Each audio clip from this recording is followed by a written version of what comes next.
خواتین و حضرات، ہم سورہ نحل کی آیت 43 سے درس کی ابتدا کر رہے ہیں۔ اس سے پیچھے یاد ہوگا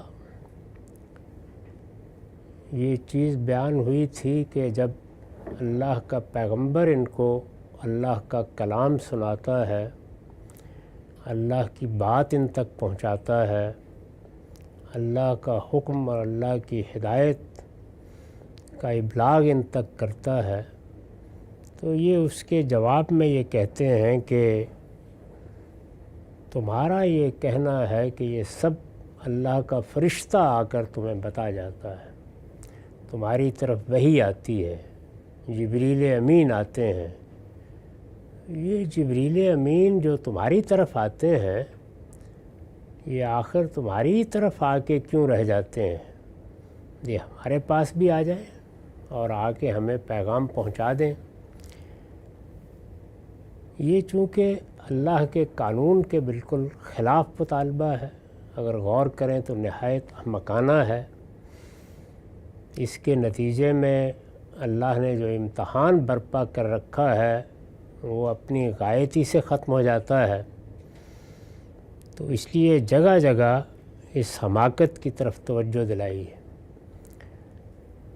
توجہ دلانے کے مختلف طریقے اختیار کیے ہیں، یہاں ایک اور پہلو سے متوجہ کیا ہے۔ چنانچہ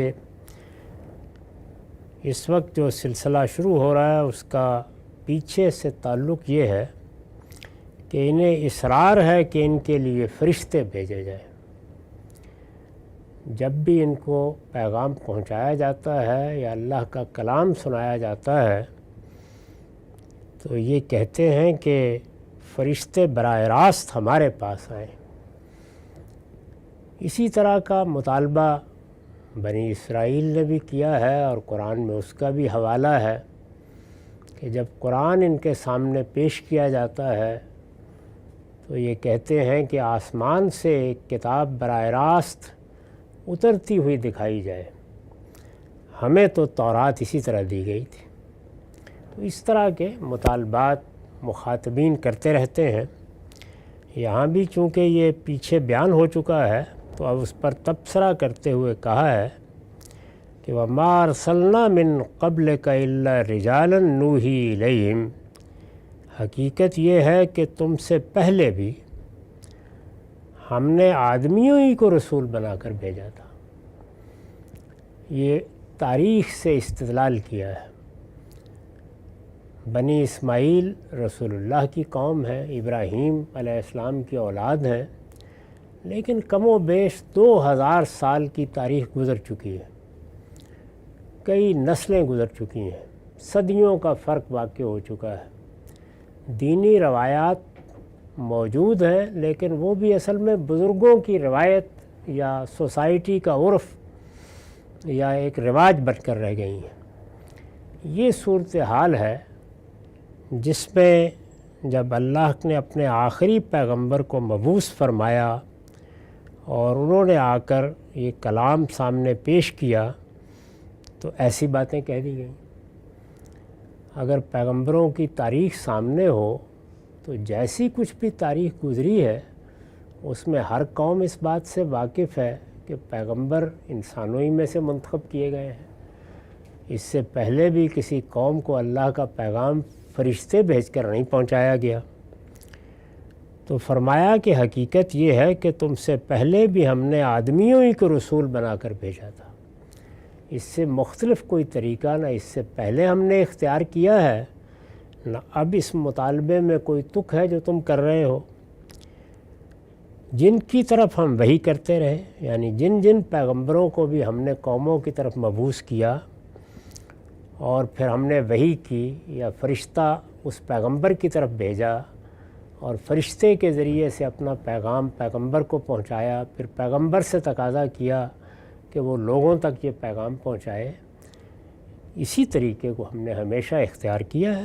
تو پہلے تو اس طریقے کا حوالہ دیا، اس کے بعد اب رسول اللہ کی قوم کے ان لوگوں کو یعنی بنی اسماعیل کو یہ کہا کہ کہ فصلوا اہل ذکر ان کنتم لا تعلمون، یعنی اگر تم اس تاریخ سے لا علم ہو گئے ہو، اگر 2000 سال کی تاریخ نے یہ چیزیں تمہارے حافظے سے مٹا دی ہیں، یا تمہارے ہاں کچھ لوگ اس سے لا علمی کا اظہار کر رہے ہیں، تو تمہارے اس ملک میں اہل کتاب رہتے ہیں، ان سے پوچھ لو۔ یعنی ان کے ہاں تو 2000 سال کا فصل نہیں واقع ہوا، پیغمبر آتے رہے۔ تو اللہ تعالیٰ نے جب سیدنا ابراہیم علیہ السلام کی اولاد میں نبوت کو خاص کیا، اور جس طرح کہ اب ہم تاریخی طور پر جانتے ہیں کہ یہ 2100-2200 قبل مسیح کا واقعہ ہے، اس میں 2000 سال تو سیدنا مسیح سے پہلے ہی گزر چکے ہیں، اور اب سیدنا مسیح کے بعد بھی کم و بیش 600 سال مزید گزر گئے ہیں، تو 2500 سال یا اس سے کچھ زیادہ کا عرصہ ہو چکا ہے۔ ان لوگوں کے ہاں یہ ہو سکتا ہے کہ عام لوگ اس سے باخبر نہ رہے ہوں، یا جو لوگ سوال کر رہے ہیں انہیں کوئی ابہام پیدا ہو گیا ہو۔ تو یہ کہا کہ اگر اس میں واقعتاً کوئی سوال پیدا ہو رہا ہے کہ پیغمبر انسان نہیں ہوا کرتے، یا اللہ تعالیٰ انسانوں کے ذریعے سے پیغام نہیں دیتا، تو تمہارے پاس یہ یہود موجود ہیں، نصارہ موجود ہیں۔ یہ معلوم ہے کہ نصارہ میں سے تو بعض لوگ خود مکے میں موجود تھے، گرد و پیش کے علاقوں میں موجود تھے۔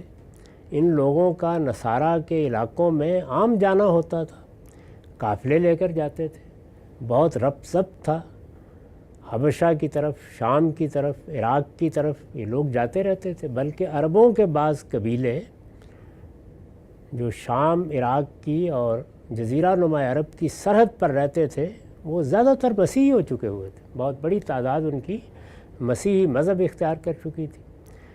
ہمارے ہاں روایتوں میں یہ ذکر ہوا ہے کہ خود سیدہ خدیجہ کے عزیز ورقہ بن نوفل وہ مسیحی تھے اور مسیحی عالم تھے۔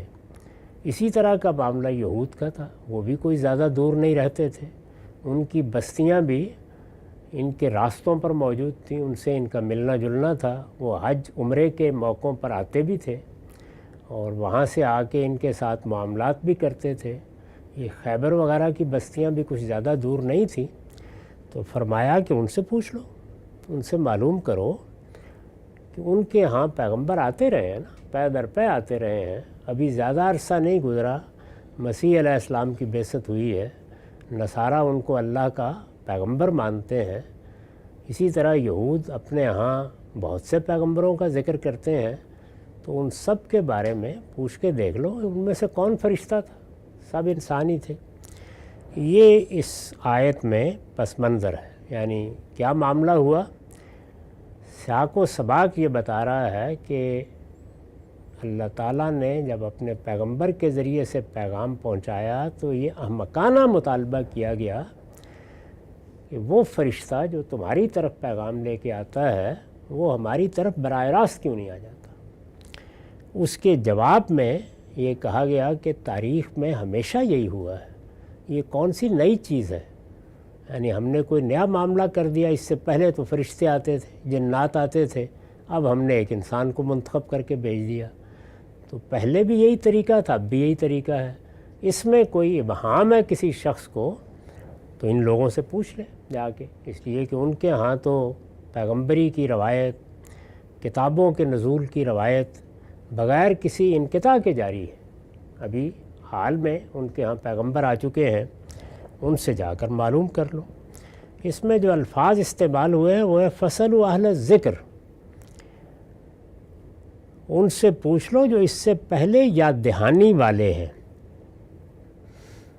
ذکر یہ قرآن کے لیے بھی آیا ہے، یہ پہلی کتابوں کے لیے بھی آیا ہے، یعنی جس طرح قرآن کا نام قرآن ہے، تورات کا نام تورات ہے، اسی طرح سے الذکر بھی ان کتابوں کا نام ہے، کیونکہ یہ یاد دہانی کراتی ہیں۔ چنانچہ خود قرآن کے بارے میں ہم اس سے پیچھے سورہ ہجر میں دیکھ چکے ہیں کہ یہ کہا کہ انا نحن نزلنا الذکر و انا لہ لحافظون۔ وہاں قرآن کا تذکرہ ہوا یا قرآن کے بارے میں ایک اطلاع دی تو قرآن کا نام الذکر ہی لیا ہے۔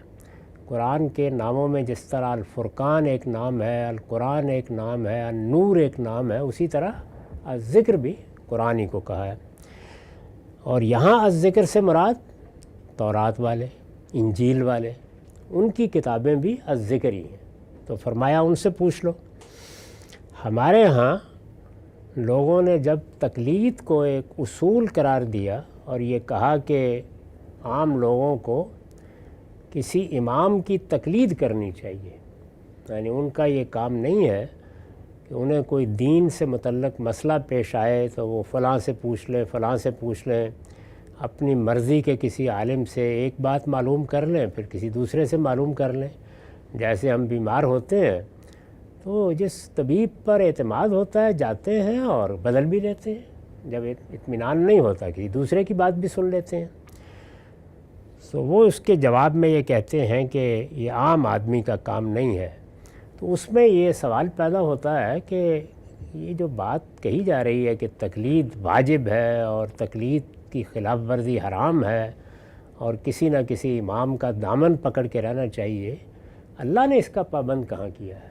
تو اللہ نے ظاہر ہے کہ کہیں پابند نہیں کیا، لیکن یہ آیت اس کے جواب میں پیش کی جاتی ہے، یعنی یہ جو میں نے ابھی آپ کو پڑھ کے سنائی، فَاسْأَلُوا أَهْلَ الذِّكْرِ إِن كُنتُمْ لَا تَعْلَمُونَ، کہ جاؤ جا کر اہل ذکر سے پوچھو۔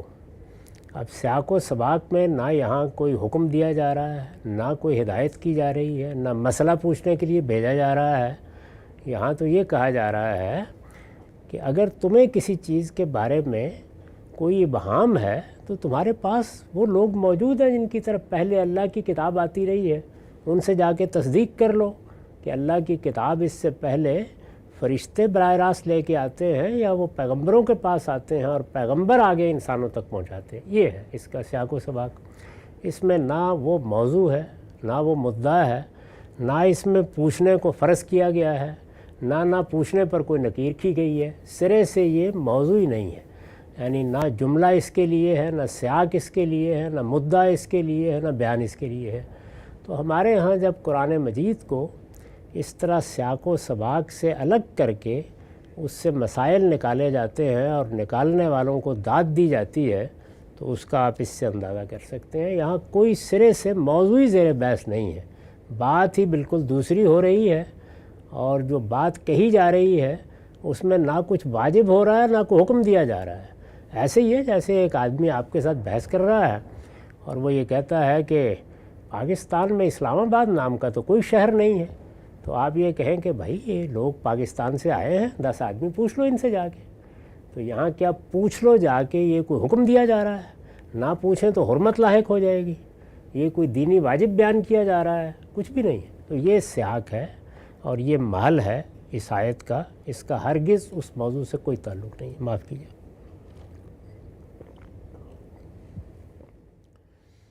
اسی طرح کے موقعوں پر اردو کا محاورہ ہے کہ مارو گھٹنا پھوٹے آنکھ، یعنی لفظ کے لحاظ سے دیکھ لیجئے، جملے کے لحاظ سے دیکھ لیجئے، سیاق و سباق کے لحاظ سے دیکھ لیجئے، کوئی اس مضمون سے تعلق ہی نہیں ہے سرے سے بات کا۔ لوگوں نے نکال لیا اور پھر بڑے بڑے اہل علم ہیں کہ وہ اسی آیت کو سر عنوان بناتے ہیں اور تقلید پر مقالہ لکھ دیتے ہیں۔ وَمَا أَرْسَلْنَا مِن قَبْلِكَ إِلَّا رِجَالًا نُوحِي إِلَيْهِمْ فَاسْأَلُوا أَهْلَ الذِّكْرِ إِن كُنتُمْ لَا تَعْلَمُونَ۔ انہیں اصرار ہے کہ ان کے لیے فرشتے بھیجے جائیں۔ حقیقت یہ ہے کہ تم سے پہلے بھی ہم نے آدمیوں ہی کو رسول بنا کر بھیجا تھا جن کی طرف ہم وحی کرتے رہے۔ سو اگر تم لوگ نہیں جانتے تو ان سے پوچھ لو جو اس سے پہلے یاد دہانی والے ہیں، ان سے معلوم کر لو، پتہ چل جائے گا تمہیں کہ اس سے پہلے بھی انسان، آدمی ہی پیغمبر بنا کے بھیجے جاتے رہے ہیں۔